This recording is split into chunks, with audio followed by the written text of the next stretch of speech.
Ronaldo ও মেসির পার্থক্য বোধহয় এখানেই। রোনালদোকে টানা 2 ম্যাচ গোলহীন রাখা না গেলেও লিওনেল মেসিকে যায় আরও একটি ম্যাচ, আরও একদিন গোলহীন আর্জেন্টাইন খুদে জাদুকর। তাতে ইন্টার মায়ামি আরও এক ম্যাচে পায়নি জয়ের দেখা, আর এটাই তো তাদের সবচেয়ে বড় হতাশা। আরও একবার সাপোর্টার্স শিল্ডে পিছিয়ে যাচ্ছে ইন্টার মায়ামি। মনে হচ্ছে যেন এবারেও ট্রফি অধরা থাকবে তাদের। লিওনেল মেসি মাঠে থাকলেও ঘরের মাঠে জয়ের দেখা পেল না ইন্টার মায়ামি। শিয়া বাটার ও ভিটামিনে সমৃদ্ধ লিলি বিউটি সোপ, তারুণ্যময় উজ্জ্বল ত্বকের জন্য। নতুন স্টেডিয়ামে টানা তৃতীয় ম্যাচেও ড্র করতে হয়েছে তাদের। সর্বশেষ ম্যাচে নিউ ইংল্যান্ড রেভলিউশনের সঙ্গে 1-1 সমতায় শেষ করে মায়ামি।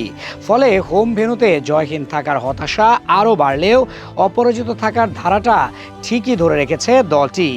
এদিন শুরু থেকেই আক্রমণাত্মক ফুটবল খেলেছে মায়ামি, কিন্তু প্রথমার্ধে একাধিক সুযোগ তৈরি করেও গোল আদায় করতে পারেনি তারা।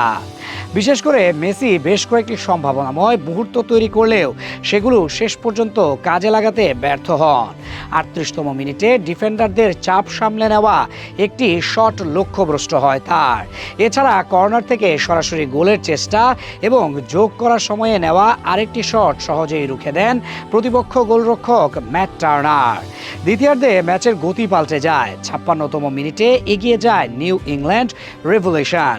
ডর টুরগে মানের পাস থেকে বল নিয়ন্ত্রণ করে সাবেক MLS MVP কার্লেস গিল নিখুঁত চিপ শটে জাল খুঁজে নেন। এর ঠিক আগে ইন্টার মায়ামি তাদেও আলেনদের দুর্দান্ত শট অফসাইডের কারণে বাতিল হওয়ায় ম্যাচের মোড় ঘোরানোর সুযোগ হাতছাড়া হয়। পিছিয়ে পড়ার পর আক্রমণের তীব্রতা বাড়ায় মায়ামি। অবশেষে 76তম মিনিটে সমতা ফেরে। উরুগুয়ান স্ট্রাইকার লুইস সুয়ারেজ কাছ থেকে নেওয়া শট ঠেকান গোলরক্ষক ম্যাট টার্নার। তবে রিবাউন্ডে বল পেয়ে জার্মান বেরতেরাম সহজ ট্যাপ ইনে গোল করে স্কোর লাইন 1-1 করেন। এই ড্রয়ে ইন্টার মায়ামি টানা 2 জয়ের ধারা থেমেছে, তবে ফর্ম এখনও শক্ত। MLS-এ 9 ম্যাচ ও সব মিলিয়ে 11 ম্যাচে অপরাজিত। তবু নতুন স্টেডিয়ামে টানা 3 ড্রয়ে হোম পারফরমেন্স নিয়ে প্রশ্ন থাকছে, যদিও অ্যাওয়ে রেকর্ড বেশ ভালো।